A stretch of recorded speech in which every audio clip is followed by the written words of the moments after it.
have started in the house, If it had been of confrontation, it could have started anywhere.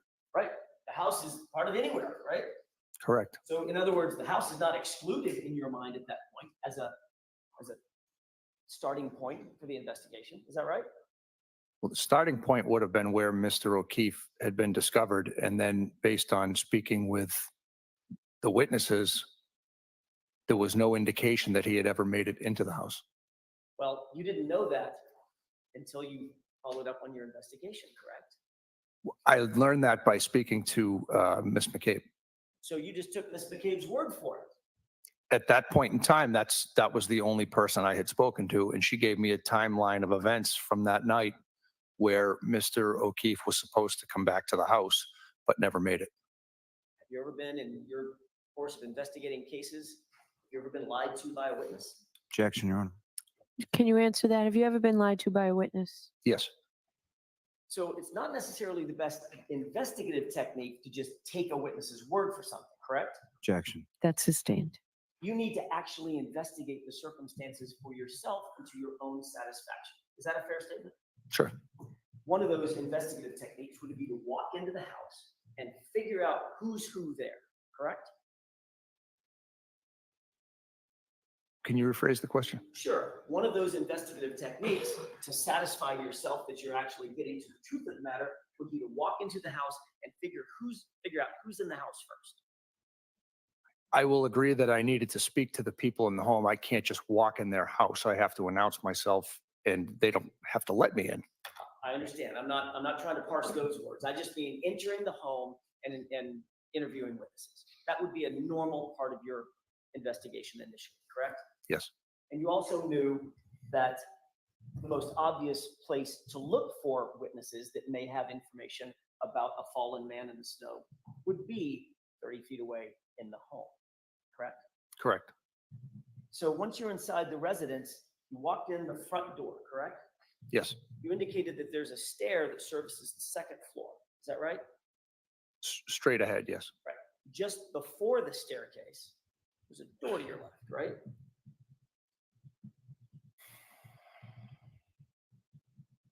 I don't recall. You remember whether or not there's a door that when you open it, goes directly downstairs to the basement? Did you see that sigh? We were waiting for this all day today. Michael Lank on the stand, Canton Police. I want to play a little more of this. We started the show early because I wanted to make sure to get this in. This is going to be a quick show. We have a great guest. He's in the green room right now. He's an attorney. He sued his DA, not Michael Morrissey, not in Norfolk County, but his Bristol County DA. He sued and won at the Supreme Judicial Court.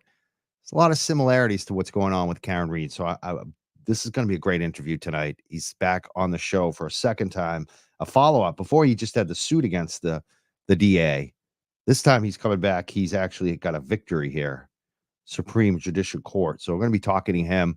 But I wanted to let people know, people were already asking on Twitter, X, and everywhere else. Are you going to talk about Karen Reed tonight?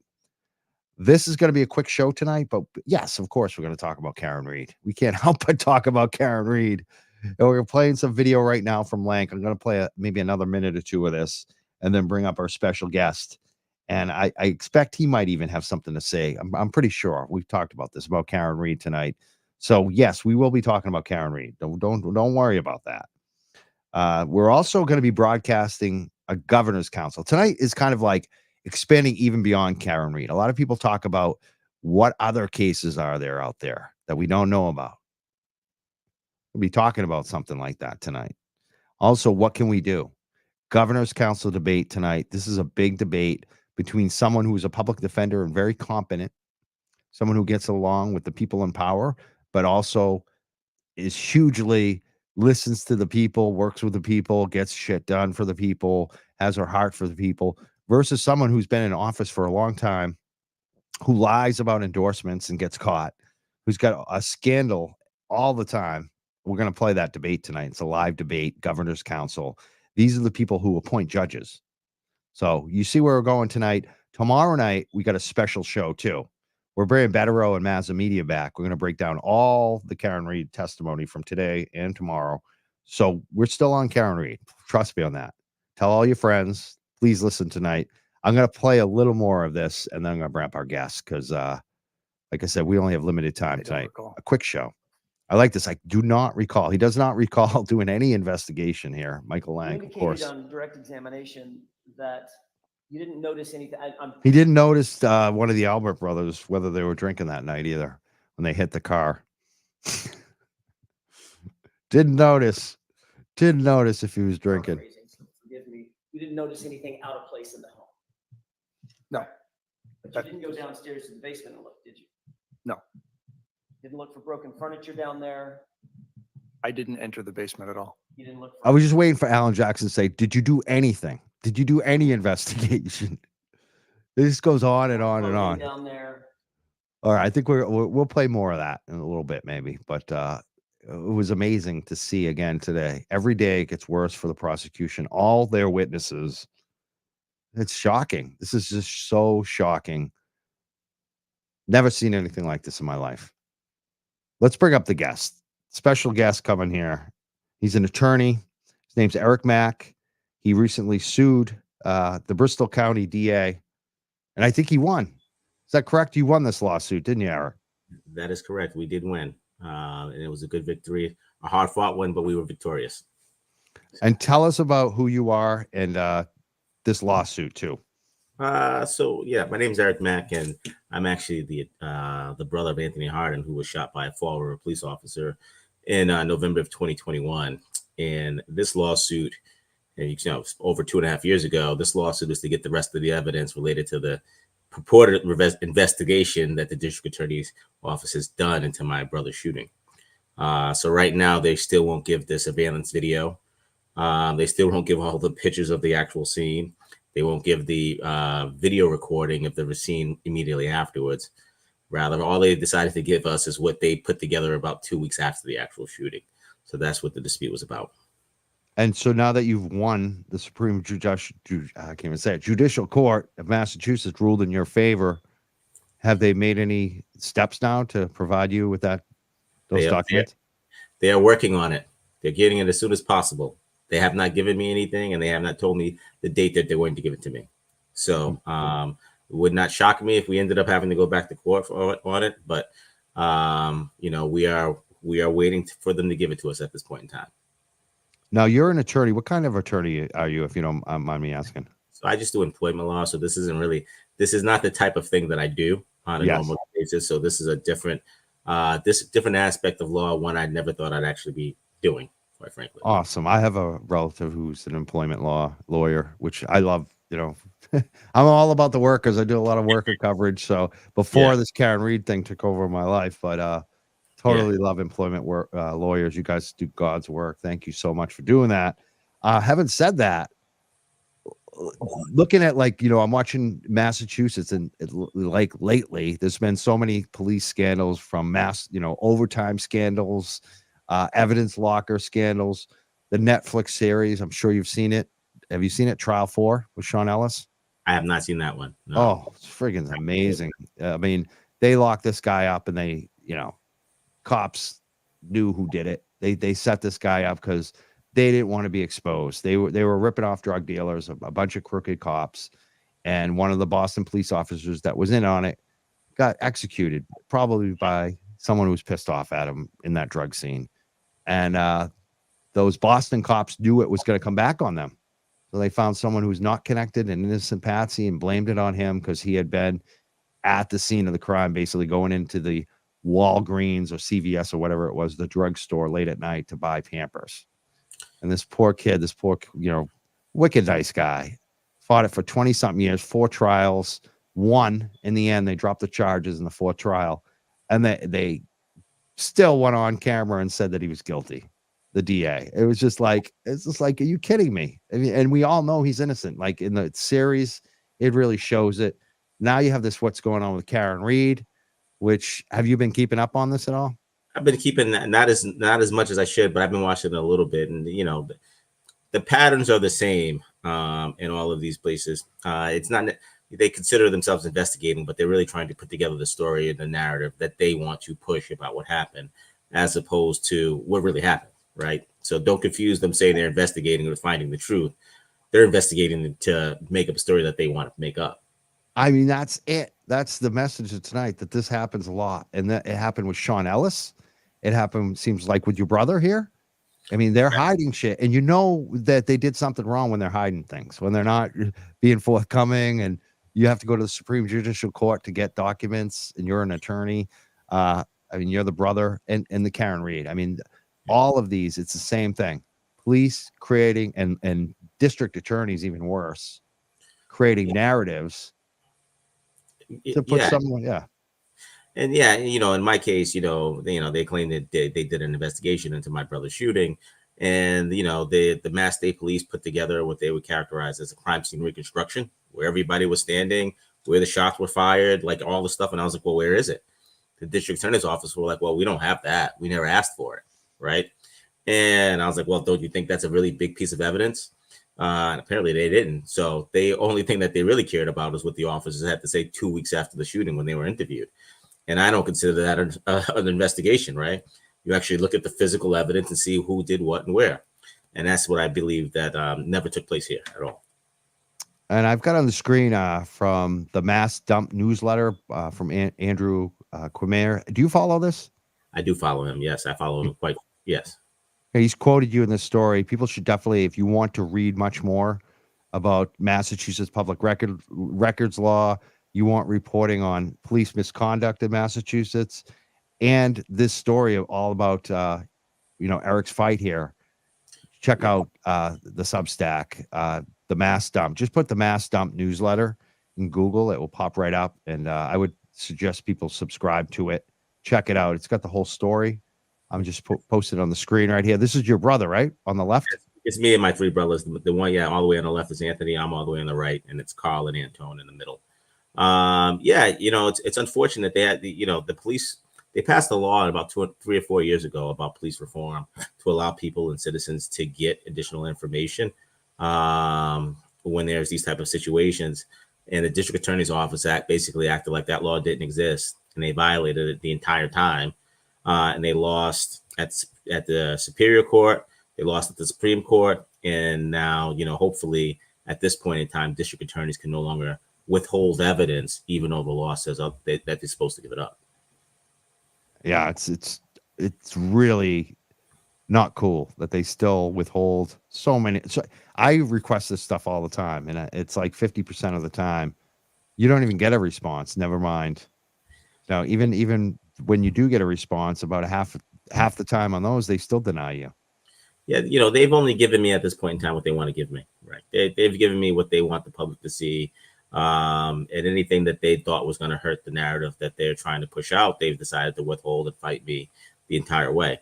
And as you can probably expect, when somebody tells you, well, you can't see that, there's surveillance video of the shooting. Well, you can't see the surveillance video. Like, I really want to see that surveillance video. I want to see what's in there. I want to see who was there.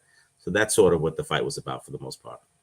And what do you think happened here versus their narrative? Like, what do they say happened? Oh, that's they've said my brother had a knife and tried to stab one of the police officers. And then you go read the reports about what happened. Almost 4 hours after the shooting, they don't have any weapon whatsoever. No knife, no gun, nothing whatsoever. And then one of the officers, whose name is Ethan Perosos, walks back into the house, and he calls it a secondary sweep of the house at some unknown time of night. And then another police officer calls him and says, the knife behind the television, earlier in the night, I put it there. And that officer's name is Michael Pavo. So clearly the guy just went back in the house and found a knife. And if you ever saw a picture of it, it's literally on a desk behind his television. And the guy says, I put it there. Now there's 6 officers in there with him. And they said, we never saw him do that. And the district attorney's office were like, well, it's right where he said it was. And we don't care what those other officers said. This is the story we're going to go with. So, that's exactly what happened. They just made it up. Wow. I mean, this is just, it's crazy because this sounds just like we said, the Karen Reed stuff. I mean, we're talking about the same thing. They don't find the evidence the first sweep through. They find it till like later after they've gotten the car and they've been able to, the same exact thing. 4 hours later afterwards, apparently the guy decides to walk into my brother's house without a warrant by himself, finds a knife, and then another officer says he puts it there, and then that's their story. And the district attorney's office didn't put any of that part of the story in their report. You know, he didn't put any of the part about the other officers not seeing in his report. He just went with the facts that wanted to help the narrative that he wanted to push. And we got a question here. Where did this case occur? It was Fall River, Massachusetts, right? Fall River Police? That's correct. Yes. Fall River people. And in the last 9 months, 2 police officers in Fall River have gone to jail for lying. And the police officer that purportedly found the knife, he's no longer a police officer in Fall River leaving under suspicious circumstances. So, you know, to the extent that their story never made sense in the beginning. The district attorney came out that night. He was like, there was a knife present at my brother's house. And I was like, well, that's not saying much. The guy lives there. You know what I mean? Right. And then 4 hours later, they find one, right? They just needed to go in and find one. And that was the end of that. It's horrible. And have you felt any like pressure or threats since you filed this lawsuit? Do you live in Fall River? I live in Fall River. I walk around every day. Yes. I act accordingly. I am under a microscope. So me and my family are under a microscope because we live here. You know what I mean? The largest employer in any city is usually the city itself. So when you're walking down the street, you know, the teachers, the police, the firemen, you know, the people cleaning up the sidewalks, all those people work for the government. They're all on the same team for the most part. So yes, it's been a little awkward at times. This is the same thing we're hearing about Canton and with Karen Reed. I mean, it's the same thing, same exact thing. They're all on the same team for the most part, right? I mean, they claim not to be, but they really are. And then the investigations they do are the most perfunctory, superficial investigations possible. We're not going to ask you any hard questions or look at any evidence that might point the other way. We're just going to kind of go with what we got and make up a story from there.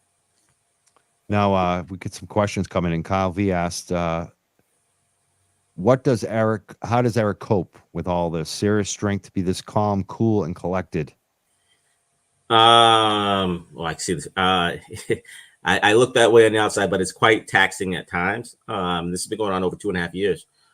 Considerable resources, time, money, every possible expense you could have. And you look at normally the governments are able to wear people down financially and emotionally, right?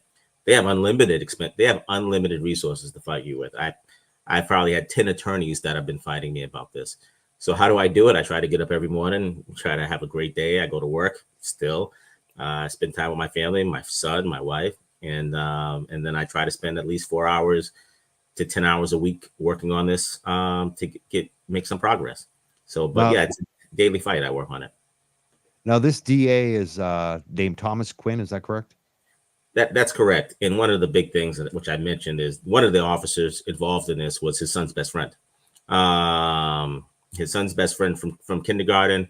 They went to college together, college roommates, and the district attorney never bothered to disclose that fact during the investigation at all. And then when it came up, he was like, well, I don't have to disclose it because I don't think he did anything wrong. And I was like, well, you probably shouldn't be the one thinking if he did anything wrong since he's your son's best friend. So yeah, he didn't disclose the conflict. He tried to lie about it after the fact, after he got caught. And now, you know, at that point, they're not giving you the information. They're not telling you who's who. They're not disclosing conflicts. You just run out of trust for the system at that point. Again, it sounds just like Karen Reed. They're all related. They're all friends. They never disclose the conflicts. They never excuse themselves, even the select board members. It's all one big club.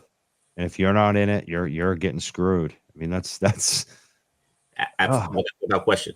If you're not in their club, you're getting screwed. And, you know, because they're like, if I am in their club, the next time I might be in trouble, I want somebody to look out for me. And that's all they do across the board. The government doesn't work for us. They work for themselves. And sometimes that overlaps with their responsibilities to us. Now, for you to get this Supreme Judicial Court win, I imagine you probably had some help along the way. Who helped you with this? Who are the people that have helped you with this? Well, my attorney in that, I did not represent myself. It was a gentleman named Howard Friedman He's been a tremendous civil rights attorney for over 40 years. He's done a fantastic job. I couldn't be happier with him. So he's the one that I really hired to do this, although, I was actually involved significantly. So, but yeah, my team's not as big as their team, so to speak. But he's the one that really spearheaded everything for me. Now, since you won and you told us that they still haven't given you the video, they still haven't given you what you're asking for. They said they're going to do it. Like, what's the timeline? You said there's no timeline, but what are you going to do? Like, what can you do if you don't have it in a month from now? I think we go back to the court. We asked them, hey, we've asked for this. You've ordered it. The court's ordered it twice, actually. And now they got to have a hard deadline. And then it wouldn't surprise me if they don't meet the deadline, right? Now they're in contempt.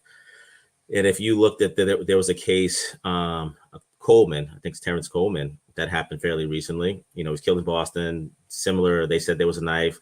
The mother said there was no knife. They slow walked the family throughout discovery. They didn't give the family what they wanted. And instead of giving the family the actual information, they gave them $4 million to keep from giving them the information. And so they were found in contempt, all kinds of things. And that's sort of their strategy, is their MO, is to just take as long as they can to give you the stuff. And then if you get really, really close to getting one of them in trouble, they try to pay you off.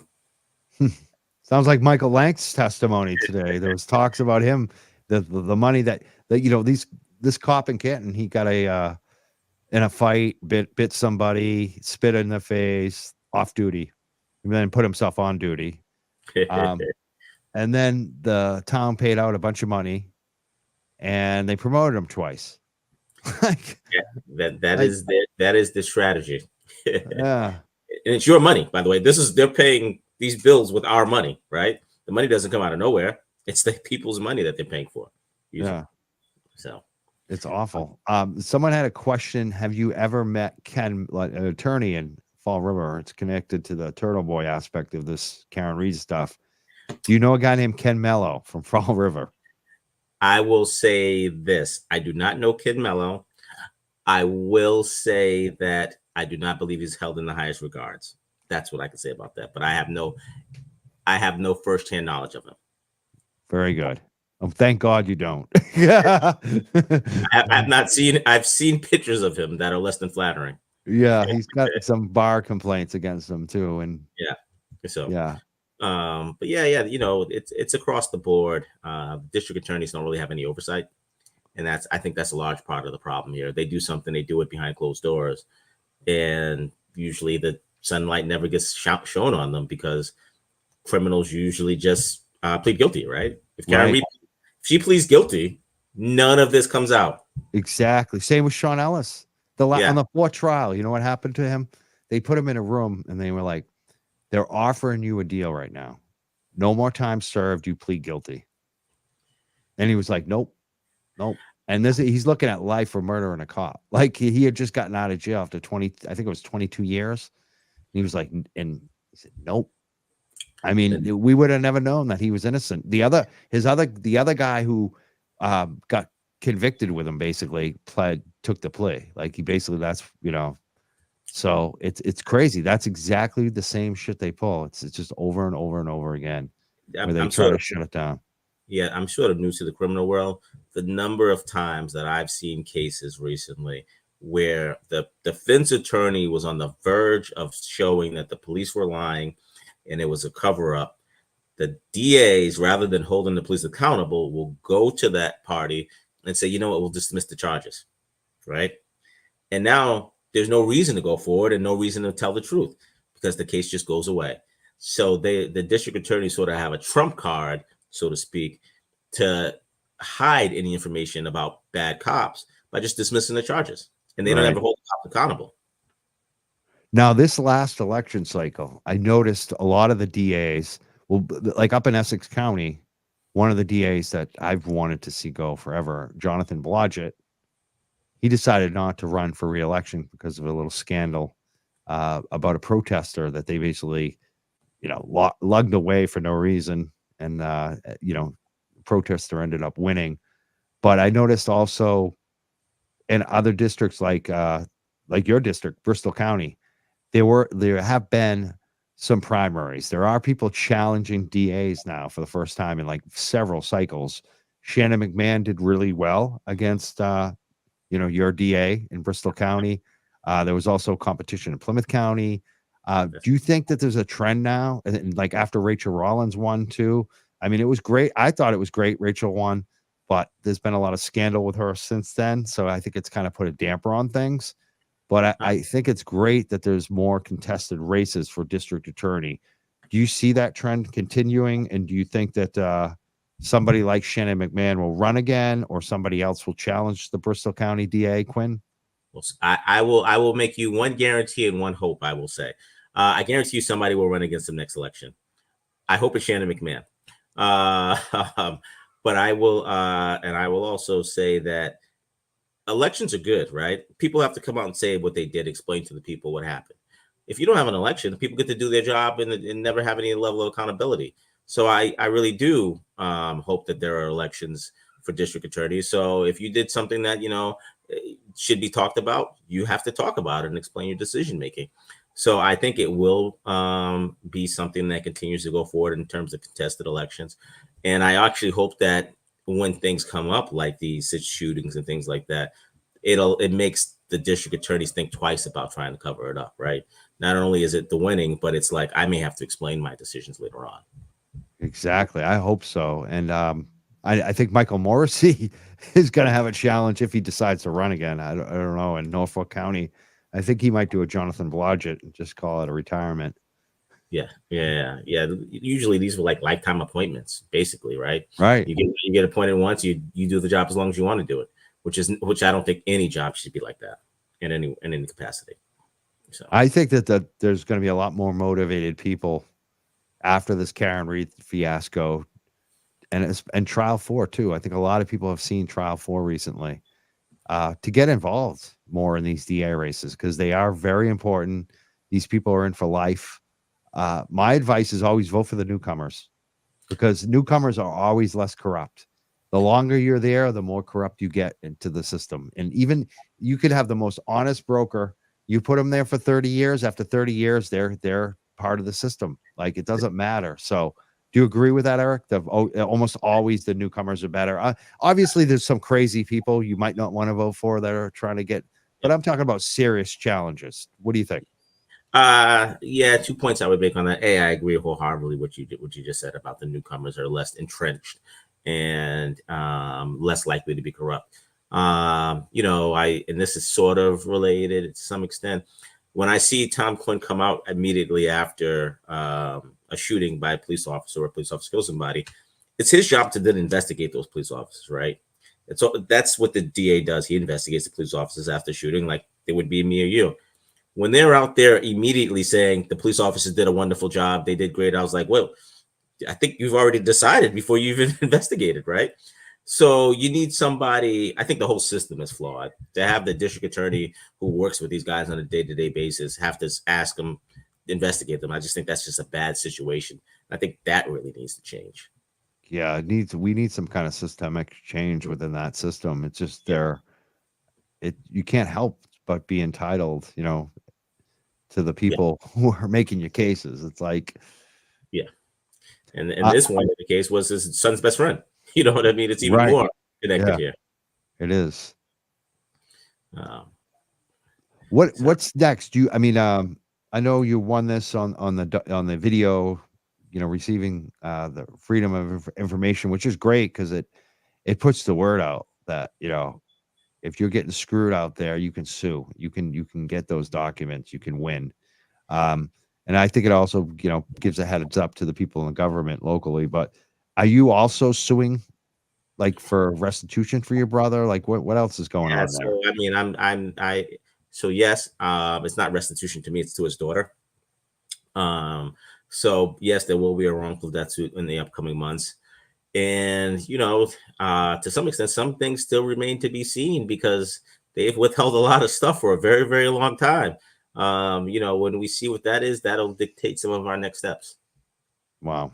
And what happens if they all of a sudden offer a bunch of money and you never get to see the video? I wouldn't take it.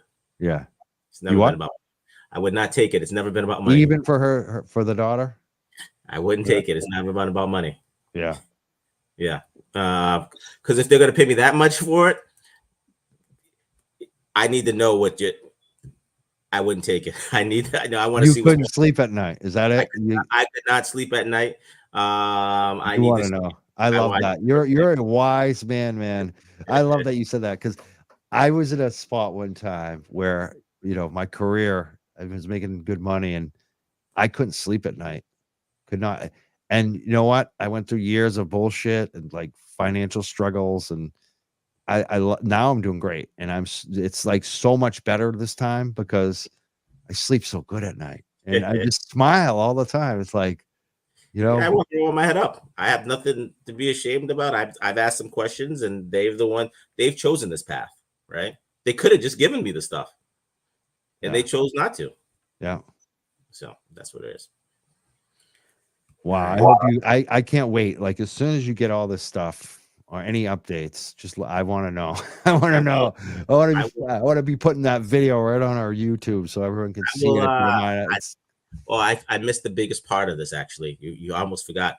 We're announcing a $10,000 reward for additional information about my brother's shooting. So there'll be a more formal announcement coming up, and I will send it to you when it comes up. But to the extent that the individuals, the officers that I really want to know information about are Michael Sullivan, Chelsea Campoloni, Athanas Perosis, Eric Betancourt, and Michael Pavo, 5 Fall River police officers. And if you have information about them, I'm easy to find. We're going to offer a $10,000 reward if you can get us the information that will help us move forward with the case. If anyone has any info, you can always forward to me if you can't find Eric, and I can forward it to him from there. Or the Young Jerks, we're on social media everywhere. Also, you're on social media too. Like, where can people look for you and find you and support you on all this? There's the Justice for Anthony Hardin webpage on Facebook. We're working on an actual website that should be in the works in the next couple of weeks.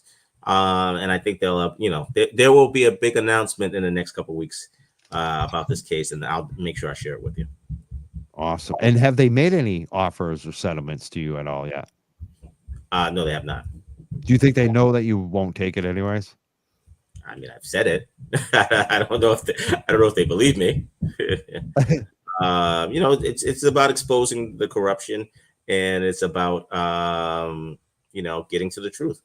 The way that they're able to buy people off, I think, is a very unfortunate thing. But I also understand that a lot of people don't have money that they need on a day-to-day basis, so I can understand it.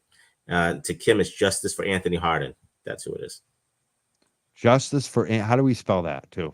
ANTHONYHARDEN. Let me bring it up right now. I'm going to try to put it in the chat for people if I can. Is it up there now? Is the website up? Or are you working on it? That's on Facebook. I'm sorry. That's the Facebook page. Okay. Justice for Anthony Hardin on Facebook. Yeah. I'm going to look for it right now and see if we can put it in the chat for everyone, because we can get some new followers that way for you. All right. Justice for Anthony Hardin Facebook. All the you got a lot of stories too. People can do a search on and find out all about the stories here. I'm not finding it in my search, unfortunately. We'll find it though. We'll post it later on. Once we have it, we'll post it on our Facebook and our YouTube, and people can follow from there. Okay, sounds like a plan for me. Excellent. Are you there's a Celtics game tonight, I think. Are you watching game one? I'm watching game one. I got a little bit of work to do for my job, but otherwise I'm going to be watching the game. Awesome. Good luck to the Celtics tonight. Do you have any final thoughts or anything else you want to share about this tonight? You got to keep fighting a good fight against these people. They have a lot of resources, a lot of money, a lot of time, people working full time on it. But I think at the end of the day, if you're able to, beat back what they're doing, the truth does exist. They're just trying to hide it as much as they can. So that's. And what would you say to like, even if Karen Reed or her family's listening, or any of her supporters, because we've taken, a lot of us have taken a lot of heat over this case. What would you've been through this shit. What would your advice, and you seem to be winning. What would your advice be to them? Do not believe anything that they've said about the case, about what happened. Not one shred of the statements that they've made are necessarily true. So that's what I would say. every single fact needs to be looked into and see whether it's actually correct. And we have it up on the screen for people to see it right there from Sherry D. Thank you so much. She says, Mike, thank you for bringing exposure for hashtag justice for Anthony Harden. And that's what you could search for on Facebook. And please join. Is it a group or a Facebook page? I know there's a difference there. Facebook page. I'm not tech savvy. They sound the same to me, but I think it's just a Facebook page. Awesome. So people join that Facebook page, Justice for Anthony Harden, please. I want to thank you so much, Eric. All right. Thank you. Much Always appreciated. good with you, and keep us updated on all this. We hope the best for you in court going forward Okay. too. I will be in touch. Congratulations too. Like, I hope you celebrate. Did you celebrate a little with this win? I started not to. My friend was like, "You need to go celebrate," and then I went bowling with my son. That's awesome. Hey, that's celebrating for me. I would. That's perfect. Bowling Yeah. with your son is excellent. I'm so glad that because I'm sure your brother would be happy that he has you fighting for you, and that I'm sure he's watching over and just very proud. All right, we are definitely working on it. So yes, thank you very much for the time to be here. Thank you so much, Eric. Have a great night. You too. Go Bye. Celtics. That was great. That was Eric Mack. Like I said, it's going to be a quick, short show, but I wanted to get his story out. And like we said, like right from the beginning, it sounds so much like Karen Reed in so many respects, right? Cops covering up for other cops, fabricating evidence. And it shows that you can stand up and win. This guy's winning. So yeah, I'm thankful for Eric for sharing his story. I'm also thankful for Shannon McMahon, who ran against DA Quinn last time and almost defeated him and made this a big issue in her campaign. She was supposed to be part of the interview tonight, but she's got the flu, so we hope she feels better. But I really thank her for setting this up and reminding us all about Eric's fight and his big win, because she called in. I think you guys might have heard. She's a Karen Reed, seems like, supporter too. She's been watching this. She called in about it. She's another attorney. So it's pretty great to see local and national attorneys speaking up for these different causes. And again, tonight we have another attorney who I like a lot. She's a public defender and she sticks up for people. And her name was Mara Dolan. She's running for governor's council. She is so qualified for this race. She ran against this incumbent last time and lost by like 50 votes. And it's ridiculous that she lost because the woman that has the seat right now is incompetent and she's fraudulent. And she's had complaints, which she's gotten pulled over by police, that the way she treats the police, this woman has a lot of scandals that's in office right now in the governor's council. And we need someone like Mara Dolan in there who actually is competent, who doesn't make up endorsements. I mean, this Marilyn Devaney that is in office right now, she just completely makes up endorsements of people in office and saying, oh, they endorsed my campaign. And then the people in office say, no, he didn't. And who does that? And she's got all kinds of crazy other things that have happened. I'm not going to detail them all, but I think this debate at 7, I said 7:20, but I think we're going to do it right at 7 p.m. So that's what we're going to be streaming tonight, is that debate. I think it's good. You know how entertaining the Canton Select Board meetings are sometimes? I think it's going to be one of those nights for that debate, because I just think that Mara is going to outclass this lady, and I want to see it. So we're going to be broadcasting that hopefully at 7 p.m. tonight as well. I think I'm going to play a little more video from Lank now, because it was just so good last night. Yeah, today. Last night was good too. We had another great show, huge numbers. I want to thank everyone who has been supporting us, subscribing, doing the Venmos, the Super Chats, the Cash Apps, the comments you guys all make. We're almost at 10,000 subscribers, which is friggin' amazing. I think we'll be there in a couple days, actually. I mean, it's just amazing how quickly we've been growing. So I want to thank everyone who's been supporting the show, the Young Jerks. And tomorrow night, I think it's actually, I don't know. No, it is 6. I think we're going to go at 6 p.m. with the attorney, Betterow, Mark Betterow, and Mazza Media. We're going to talk all about the testimony from today and tomorrow. And we will be streaming again tomorrow morning. So I would just, if you want to keep up with everything we're doing at all times too, just continue to check the YouTube page, I would say every night. Because a lot of times we do last minute shows lately, and we will continue to do that because it keeps us flexible and we get better guests that way.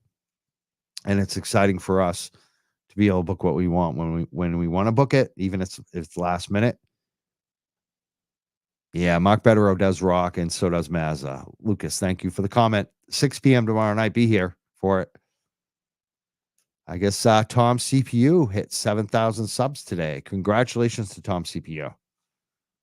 I hope all of the other creators, I know I am, are very thankful for Tom, because a lot of us don't ask, the permission. I was just talking about this, and I was like, please don't get mad at me when I share your stuff, because I am very thankful that we're able to share he's done some great work before the Karen Reed hearing. So if you're not subscribing, I would check him out too. Tom CPU on YouTube.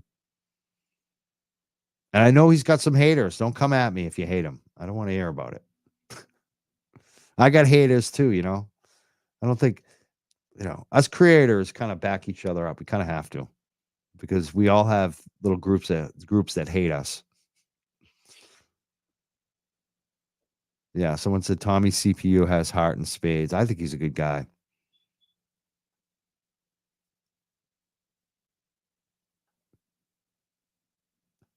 Yeah. No, Tom is great. I watch him daily. Good. I'm glad you do. I want to thank everyone who's been supporting, again, the Young Jerks and our stream and our YouTube especially. And let's play some more Lank video. Let's have some fun tonight. I enjoyed this today. I really did. Get this off. 1 second here. Guy was squirming. Every day they put a new witness or two on, and it just gets worse for them. Objection, Your Honor. Sustained. How about anywhere in the house? Did you look for broken furniture or torn clothing, or blood evidence or DNA evidence? At that point in time, I never made it past the front foyer area. So the answer to my question is no, you did not. I never made it past the front foyer area. So if I were to ask you one more time, I know you never made it past the foyer. I never made it past the Did you foyer ever area. Investigate the foyer area or any other part? Did you even investigate there? Did you even look around there? Did you make any inventory? Did you do anything? Did you do any investigation?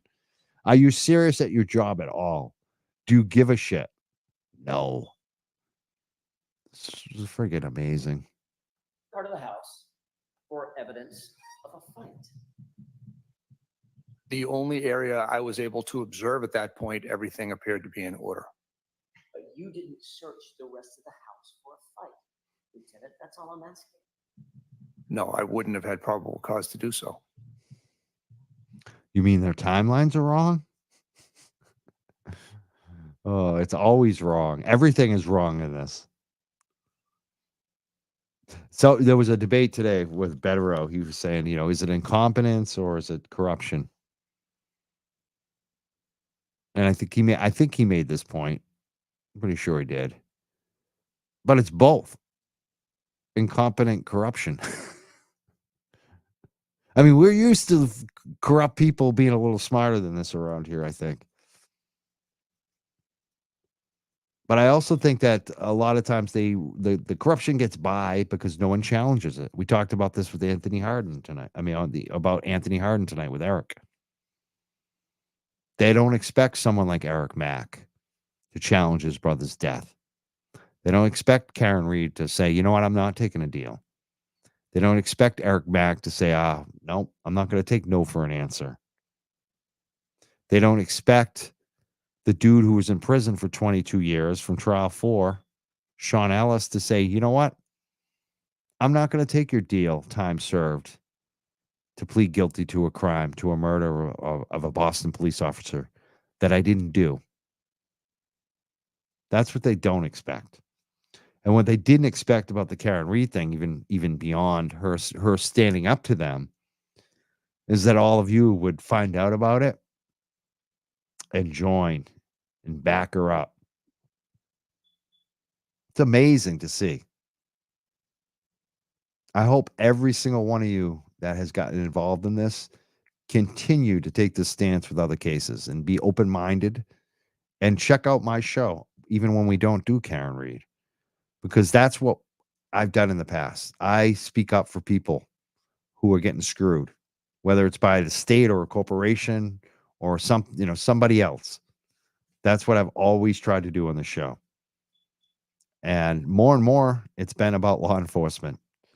I've tried actually in the past not to, be that guy to always go after law enforcement. I didn't like that. I didn't like the pressure, honestly. But at this point, you see it so often, you have to call it out. And now that I know all of you are here to back it up, makes it a lot easier. So I hope that we all continue to work on not just Karen Reed, because we're going to get her free. Over the next weeks, I'm going to do show after show after show on Karen Reed because we want her free. She's been screwed. But when it's done, all said and done, there'll be other Karen Reeds. And they exist every day in this country, and especially in the state of Massachusetts, which is run. We have a huge law enforcement issue, a huge law enforcement lobby, like Eric mentioned tonight. And I think a lot of the residents of Canton have had to reckon with this, had to figure this out. The number one employer in most cities and towns in Massachusetts is your local town or local city. There's a lot of bias. There's a lot of, what do we call it? Lobbying that goes on with those powers that be because they're the number one employer. It's a lot of jobs. That's a lot of power, political power. So when you have to go up against that, there's a lobby built in to oppose you. The state, the city, the town, all those workers. So that's why I want to talk about Eric Mack tonight and his fight for his brother. Imagine your brother dies at the hands of police. They tell you what happened, but it doesn't make sense. You find out someone planted evidence, a police officer, and the DA is withholding evidence. The DA won't give up the video that shows what happened to your brother.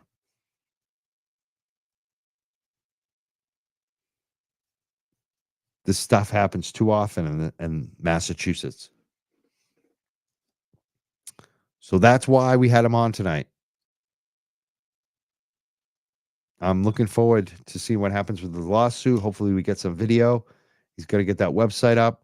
I follow the Facebook page. I know I am actually a follower of that Facebook page now. I realize it. Make sure you are joining that. Justice for Anthony Harden on Facebook. Yeah, Lucas makes a good point here. Mike, DA withholding evidence sounds familiar, eh?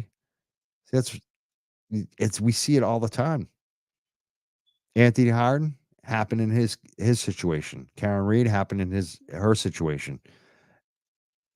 Sean Ellis that we're talking about, trial 4, also happened in his murder case. And also the planting of evidence. You notice that, Anthony Harden? It happened, we're talking about with Eric tonight, planting of evidence by police officers. Seems like the same thing happened with Karen Reed with his taillight stuff, right?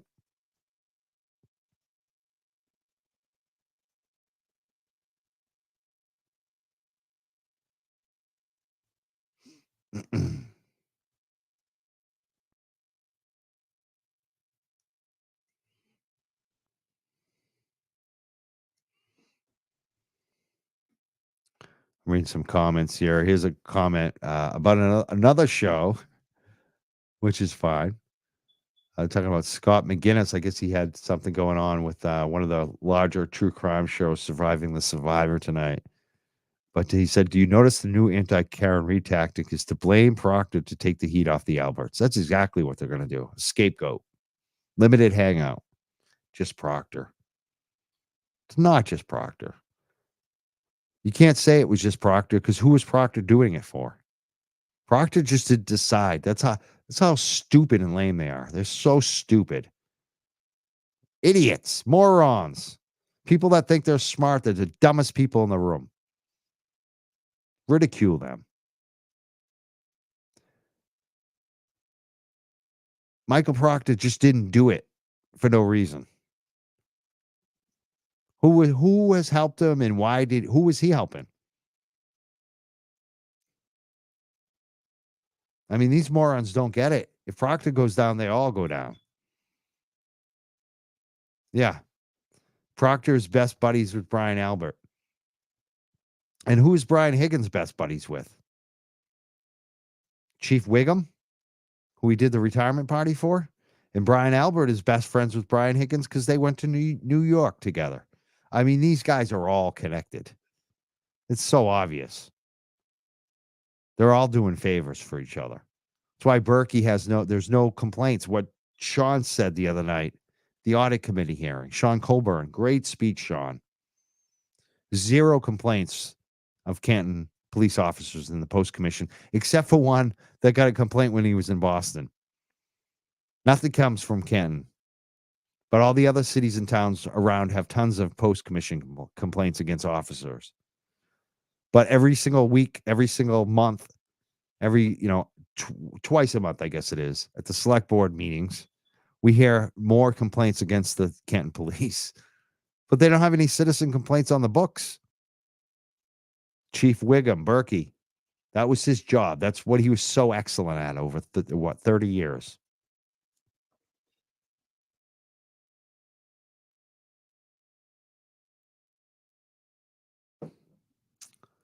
So I just want to just pat you all on the back and say thank you. Thank you for supporting us. Thank you for supporting Turtle Boy, Sean McDonough, all these other great creators, Melanie Little. I love them all. And I love that you guys are out here. And the justice groups, Justice for John O'Keefe, Turtle Boy Official, that's one of the best groups right there. There's a bunch of Canton groups, people like Rita that just came on the other night, Kathleen, Angela. Yeah, who's the other one? You know who I'm talking about, Jennifer O'Donnell. So many of the women of Canton, Elise. There's so many people who have stepped up for this movement. And I do call it a movement. I call it like a criminal justice reform movement. It's been happening for a while. I felt like it was happening more on the left. Now I feel like it's happening more on the right. I want to see everyone. It doesn't matter left or right. Corruption, especially when it's the police and the government corruption, it has to be an everybody issue. Left, right, and center. So I'm happy to see more people aware. We did have a criminal justice reform include Corey reform, which really screwed me in my career back in the day for one marijuana arrest back like 20 years ago. It really did screw me over. So I was happy about the Corey reform, but the best part about the criminal justice reform was this post commission. And they didn't even want to do that. They watered it down, but it now exists, and thank God it does. And so we need more thoughts like that. We need more movement. And the Karen Reed thing, it's like a symptom, but it's not even a symptom. It's like a movement now. So I want to thank you all. And we're going to play more Lank, and I'm going to close out the show. And again, at 7 p.m., after I close this, it's going to be like a 1-hour stream here. We're going to do a debate, Governor's Council. Really important. I want you guys to check it out. Please come back at 7 p.m. There's a link pinned at the top. That's what I mean. I wouldn't fill out an affidavit for a search warrant because it wouldn't have probable cause. In your mind, there was no PC to search that house, right? Objection. Let's move on from this. One of the ways to secure a premises, any premises, in a normal crime scene investigation would be to remove the witnesses. Yeah, this guy and kept getting animals from promotions, that premises to sort of which would cost the town a bunch of money. They keep If giving there's him reason to do promotions. so, yes. Okay. After Sandra The Birchmore, witnesses in this after case John have to be O'Keefe, outside the house promote him. in order to freeze the house down as a potential crime scene. No.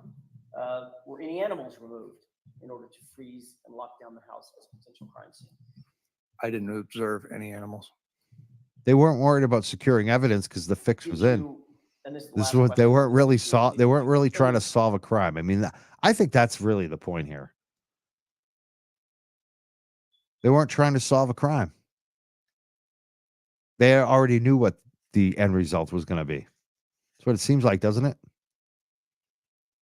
I wonder how early they knew and what the feds actually know. And what's so great about this Karen Reed case is you know that the defense has all this info from the feds. And half these people in the stand, I don't think they know what they're about to be hit with.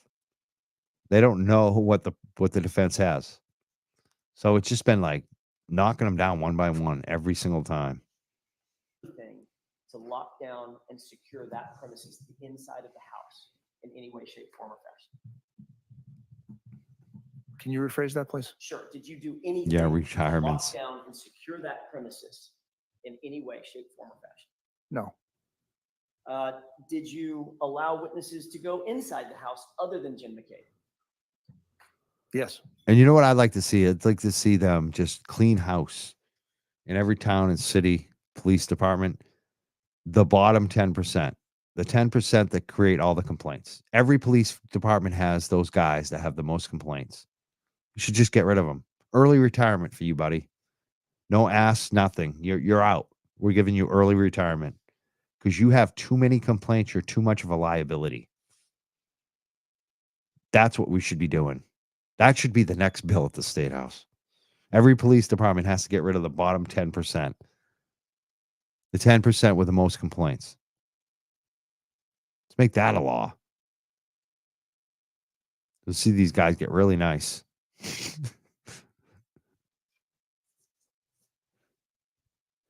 Make it a discounted pension. You don't want to reward them. They get like 50% what they would have gotten Who's that? before. I believe Matt McCabe entered the house after I had come out. And did you seek to separate? Yeah, the that's the problem. It's not going to happen unless we admonish make it them that they're happen. not to be in each other's presence and discuss the facts. of the Not case going to before happen you unless have we an make it opportunity happen. to interview. They're not going to do No. it. But I'm telling you, And as you it sit doesn't here, take a you have no lot of people to idea, change you were things. not in their presence. You have I no know this idea because we what changed the occupant- cannabis laws and it wasn't a lot of people. You know, you just have to have dedication. And this Karen Reed thing has like 100 times more people than we need. And the dedication is off the chart. So I just hope you all, and I'm not asking you to change anything what you're doing for Karen Reed right now. You got to be all out for Karen Reed till it's over. But after it's over, take a month off and then come back and let's help some more people. Look at Sandra Birchmore too. I hope you stay with this show because that's that's what we're going to continue. I'm going to be on it every single day.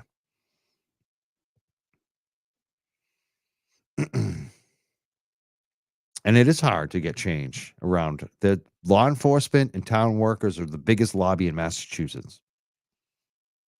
of that house we're discussing, Correct. or what they were doing. I have no idea what they were doing.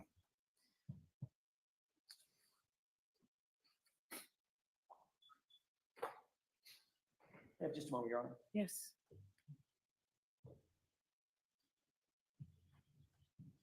Yeah. Given the fact that That's you're the first problem, too. law enforcement officer Like, in I this don't house, hate law did you enforcement seek to- or first responders. And just like a lot of people want to see it be quality, I want to see the best rise. It seems like a lot of times what happens in law enforcement is the best state patrolman and the worst rise to captain and lieutenant and deputy and chief. So you got to do something. And for the good officers out there that don't get the promotions because they're too honest. to photograph anything inside the house? When you say I was the first law enforcement officer, I was with Sergeant Good. Both of us walked in at the same time. That's fair. I don't mean to be vague, but you were sort of leading the discussion, correct? With the interviews, Yes.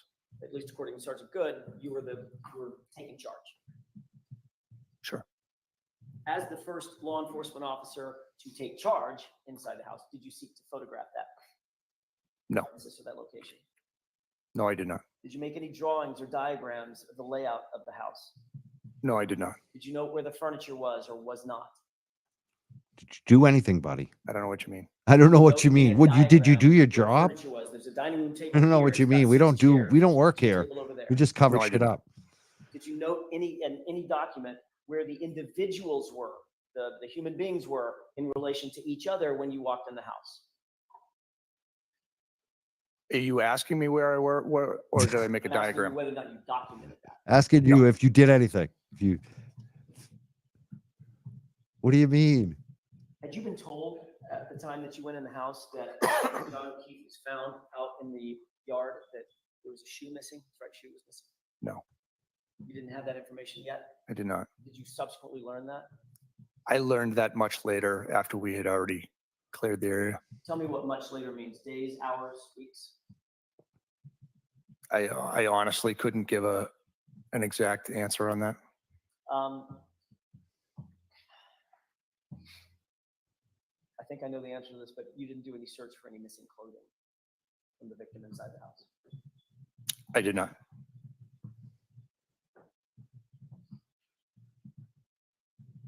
Exactly. This is a disgrace to the Last issue. decent, last question good on cops this, out there. Last series of questions on this issue. You understand the importance of electronic devices in modern investigations, correct? Yes. iPads, cell phones, things of that nature. Sure. Because they can record things like photographs, videos, conversations, text messages, and emails. Yes. Would you consider electronic devices relatively vital in modern law enforcement investigations? I'm sorry. Violent? Vital. Yes. Critical. Yes. Right, they're critical items of evidence. Violent, like walking around with your like my entire friends. life in your palm of your hand, correct? Correct. Did you seek to Like me biting somebody secure any in a electronic barroom devices brawl. from any of the occupants of that house that morning? No. Did you ask for consent to look through their I love his red. electronic devices? They're all red faced. Communications. The longer they're on the stand with Jackson Yannetti, the more red face they get.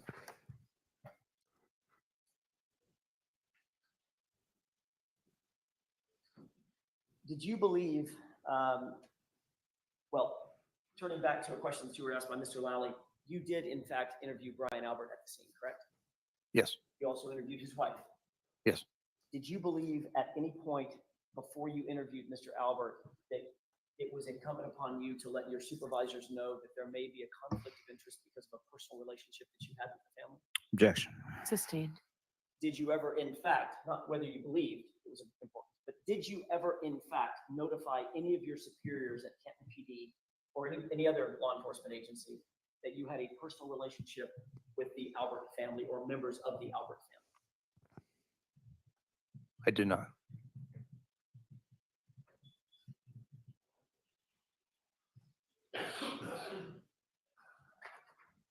You indicated that you believe you spoke to Mr. Albert and his wife, Nicole Albert, for maybe 15 to 20 minutes. Is that what you said? Roughly. Did you record that conversation? I did not. You had your cell phone with you, correct? Yes. You know that has recording capability. Yes. Was anybody else with Nicole? When I say with, I mean in earshot of Nicole and Brian Albert when you interviewed either one of them or both of them? Jennifer McCabe. So you interviewed them together. Yes. Did you then interview Jennifer McCabe?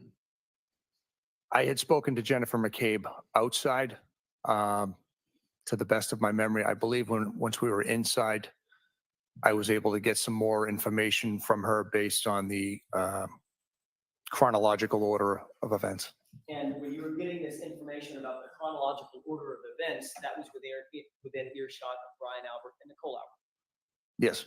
So when you interviewed Brian Albert, Nicole and Jennifer McCabe were listening, correct? Yes. When you interviewed Nicole Albert, Brian Albert and Jennifer McCabe were listening.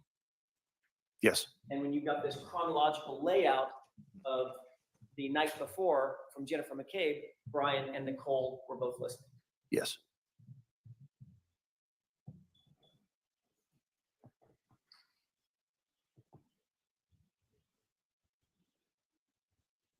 After you met with the three of them and interviewed them, you indicated that you came back You'd already left, you came back, and I'm jumping ahead a little bit, so forgive me.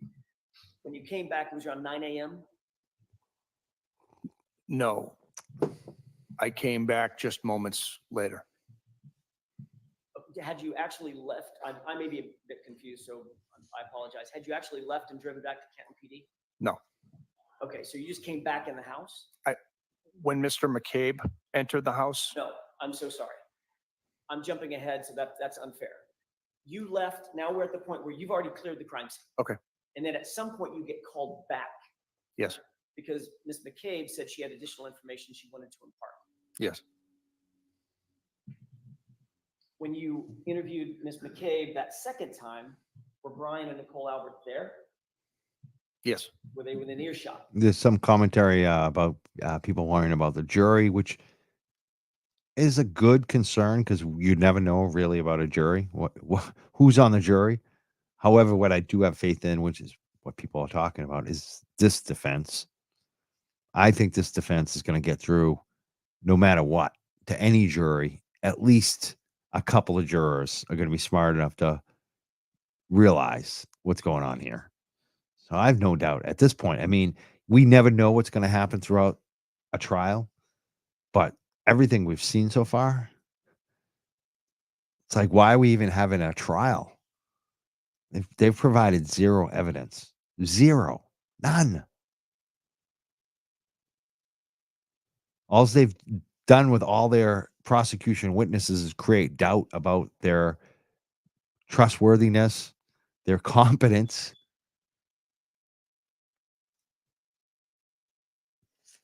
The only reasonable, I mean, it's all reasonable doubt. The only ones who look guilty right now are the cops and the EMTs. I mean, really. And what about the drinking glass? Well, that couldn't have come from inside the house, right, Saraf? I mean, it's just unbelievable. You got a body on a front lawn. Why would you think it came from the bar when there's a house right in front of you that has drinking parties? These are 50-year-old plus people who have after hours parties after the bar closes. I mean, that's shit that I did when I was 21. That's shit that I did when I was a kid. After hours party at my age or older? Are you kidding me? We're going to bed before last call. I mean, that's the first thing I would think of is if they had an after hours party after a bar closes and they're 50 plus, gee, I wonder if that glass came from the inside of their house. That's immediately what I would think of.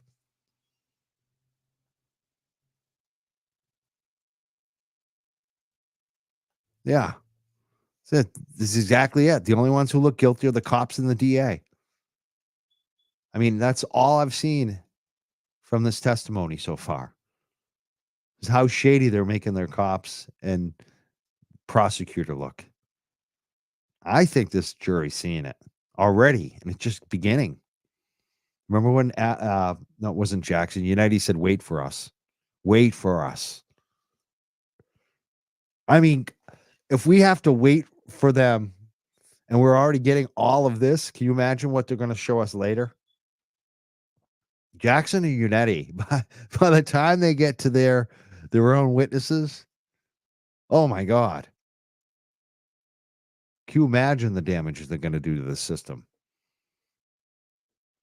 So this just gets better and better every single day. I don't know how much better it's going to get tomorrow. I mean, are they going to put Proctor on the stand? Bukaki? Is that who's coming next? Who are they going to put on this? Who do you think who's going to put on the stand next? Yes. And they listened to that conversation as well. They're going to put Yes. the guy from Celebrate on? I mean, he's going to get destroyed too. After Watch. that conversation, did you meet with any other? Maybe they witnesses should just put between Kevin Linehan on February with his 29th, little later in the day, January video. 25th, any time until February 4th? They probably do better No. than what they've done so far. None. Kevin Linehan. No.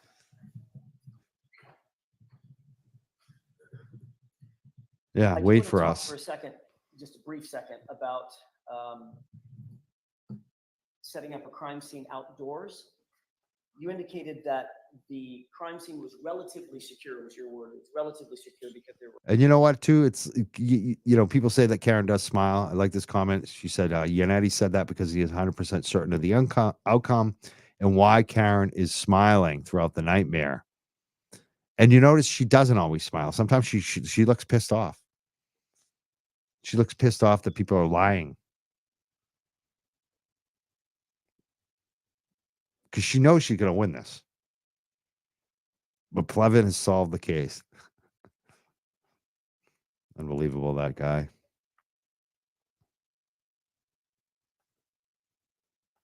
All right, we're going to watch a little more.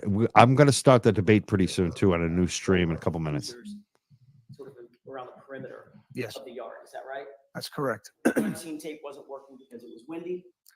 Crime scene tape was up, but it was being blown all over the place. Okay. And of course, Canton PD has the ability to go get stakes and just hammer some stakes into the dirt if you wish to. No, You don't have stakes at Canton PD? No, we- mean stakes. STAKES. I know what a stake is. No, we don't have any. Canton PD doesn't have those. No. So if the crime scene tape was blowing down, that was just sort of a let's give up on it. Wouldn't do it any good. No. In your mind, it was futile. The crime scene tape was futile, yes. It was left up until we made the determination to take it down, but I want to thank Sunny Days, who just said, hi, I'm new, but I like your channel. Thank you for being here. That's the other thing I'm really enjoying is we have all our old regulars that have been here. Some people for years when there was nobody here, but a lot of you over the last 6 months or so have become friends of mine and followers and supporters and viewers. I love you all. And then every day we got new people like Sunny Days. So welcome, Sunny Days. I love new people. If you're just catching up to the Karen Reed stuff or even this channel, welcome. It's a lot going on around this Karen Reed trial. If you're just jumping into it, take your time. It's a rabbit hole. Don't do it all in one night. Take your time. it wasn't. Go it easy. wasn't really doing its job. All right. And once the scene was cleared, all those cruisers that were protecting that crime scene were now gone. Yes, And all the cruisers were gone by about 7:50 in the morning, 7:50, 7:55. yes, So before 8 a.m., that crime scene was completely open. I'm sorry, after 8 a.m., that crime scene was completely open, yes, unsecured, yes, and available to anybody who wanted access to it. correct.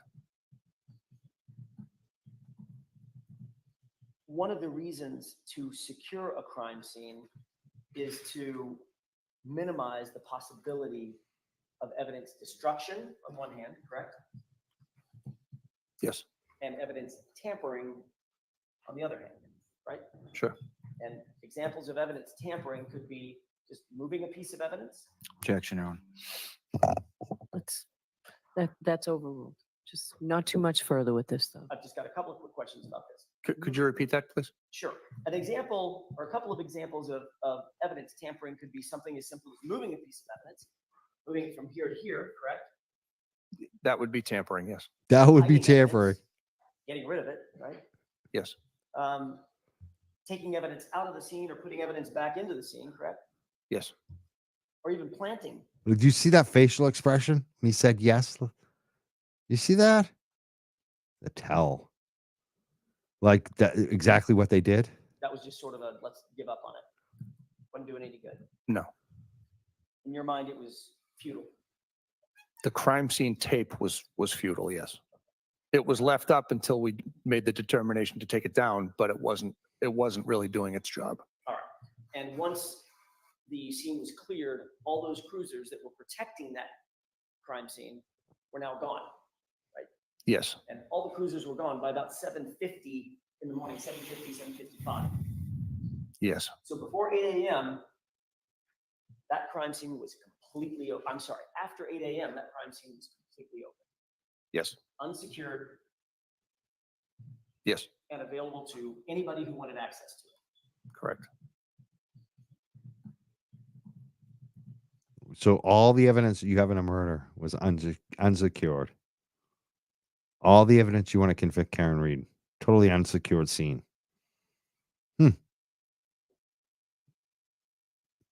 One of the reasons to secure a crime scene is to minimize the possibility of evidence destruction on one hand, correct? Yes, And evidence tampering on the other hand, right? sure. And examples of evidence tampering, Touch the nose, man. He's got a lot. You could tell he's uncomfortable here. Definitely not feeling his strongest. could be just moving a piece of evidence. Objection, Your Honor. That's overruled. Just not too much further with this, though. I've just got a couple of quick questions about this. Could you repeat that, please? Could you repeat that? Sure.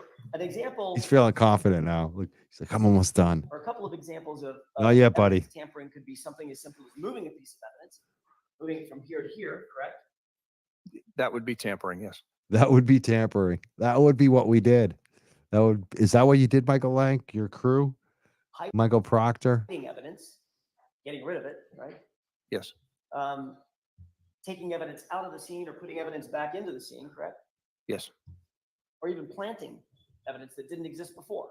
All of those would be examples of tampering with evidence. yes. And setting up a proper crime scene Look at that. Look at the lips when he has his little. minimizes or eliminates the possibility for that. Setting up a crime scene would, could you say that again, please? Setting up shit. Yeah, you better have him rephrase that question before you admit something. Setting up what? What did you set up, buddy? Setting up. Setting up a crime scene. Is that what you just said? Sure. Setting up a proper crime scene, securing a proper crime scene minimizes or tries to eliminate the possibility of that type of evidence tampering. Obviously. It would, but at this point in time, we weren't aware. We weren't ready we- to At this point to in time, frame state Karen police Reed yet. said they weren't at responding. this time. So At there this was- time, there we weren't was no prepared to longer frame Karen Reed. We an area to preserve. had to at leave that the point. scene and So go in get your some mind- taillight to Well, plant. phrase it We weren't differently. ready to plant the What that means taillight is yet. After 8 a.m., that scene was just over. It was.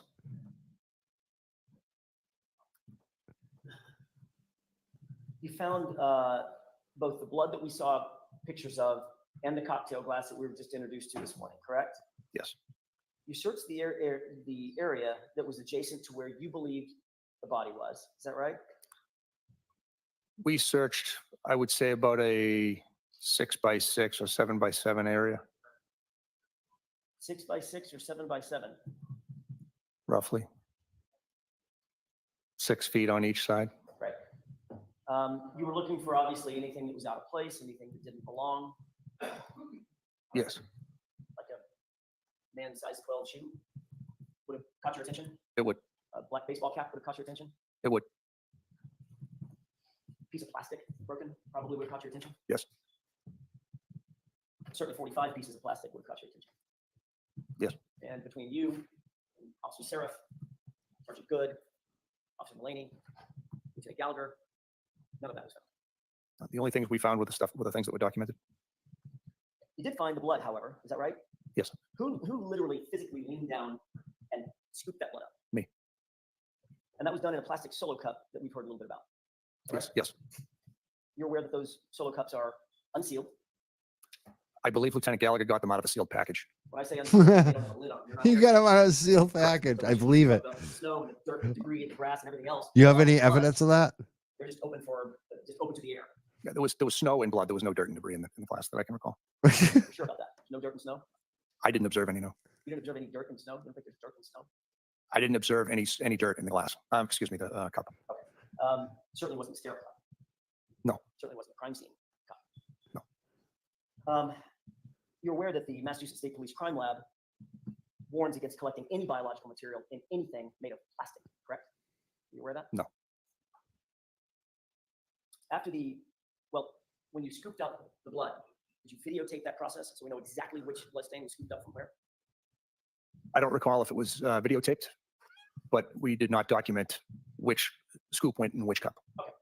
So if there was We multiple documented contributors nothing. to blood, multiple contributors of the blood, we sort of have no idea which blood drop belonged to whom, correct? Objection. Sustained. Once these unsealed cups were in your possession, what did you do with them? The cups were placed into the Toyota Tundra that I was driving that day and ultimately returned back to the police station. Okay, and you talked a little bit about the process once you returned back to the station. They were put in a brown evidence bag, correct? Yes. And ultimately, when you log these items into the, tell me the name of it again, it's temporary evidence? Temporary, excuse me, the blood was put in temporary evidence refrigerator. Okay, inside the evidence bag. Uh, Cups are still inside the evidence bag and it's logged in. I don't recall that. I'm not sure if I took them out or not. I don't recall. You indicated that there's an item number or property number that's assigned to them. Yes. There's generated a seal or label to go on the evidence that's being stored, correct? It should, yes. And the bag is sealed. The evidence bag is sealed like this red tape that we see on this thing, correct? When possible, there are certain items that can't be bagged, and then sometimes you create a tag and attach it to a tag. Right, but if it's a brown paper bag, it's an evidence bag, you certainly just fold over the edge of it and just put a red evidence seal on it to make sure that that's secure and not tampered with. See, you answered That that would be one one way to easy. do You it, yes. didn't I don't recall if I pucker left up them in his the bag lips. or took them out of the bag. I Notice don't that? recall. If you left them in the bag, you likely would have, if you're booking them into evidence, you likely would have used some red crime scene, I mean, Yeah. not crime scene, evidence tape. If I left them in the bag, I would have put the property label right on the bag. So everybody could see it? Yes. Okay, there's an evidence bag with important evidence in it. Don't mess with it. It's secure, correct? Yes. Do we have tab 23? All right, folks, I'm going to take a break there. You recognize what's depicted in this exhibit? I want to thank you so much for listening. Tomorrow night, we're going to go through it all again. We're going to have attorney Mark Betterow on with Mazza Media tomorrow night, 6 p.m. We're going to go through what happened today and what happens tomorrow. I can't wait for that. Right now, I'm going to end this stream. I'm going to come back with a new stream. We've pinned the stream, or just look for it on the Young Jerks. I want to air this governor's council debate. I think it's an important one. These are the folks who decide who gets to be judges in Massachusetts, in the Commonwealth. You want better judges on the bench? This is a good debate to watch tonight. This is a highly contested race for governor's council, which never happens. And you have somebody who I feel is highly qualified as a public defender, who knows how to navigate. I like her a lot. I'll give you one example. Her name's Mara Dolan. She's come on the show before. She's one of those folks that has the institutional connections within the political mainstream of Massachusetts, but she'll come on a show like mine. She'll support me and help me. One of the things she did is she got me in touch with the Ed Markey campaign, Senator Ed Markey, and got him on my show. There's a lot of guests who come on the show in the past that have those kind of connections, but they wouldn't help out like that. She is not afraid to make a referral to help somebody out. And it's one of the reasons I really like her, Mara Dolan, running for governor's council, is she does not forget where she comes from. She doesn't, a lot of people, when they get to those higher places, they forget all those other folks that they were originally fighting for. And she's not one of them. So we're going to come back and we're going to play the governor's council debate tonight that's happening right now with Mara Dolan versus this other woman who makes up lies, who claims political endorsements that don't exist. She's a straight up liar. And she's been in office for too long. So I'm going to put that on next. Come back on the stream. It's going to be a new stream on the Young Jerks. We have it pinned to the top. Give me just a couple minutes and we'll be right back. I want to thank everyone for supporting us. Thank you so much. And again, tomorrow night, 6 p.m., we'll be back on the Karen Reed case too.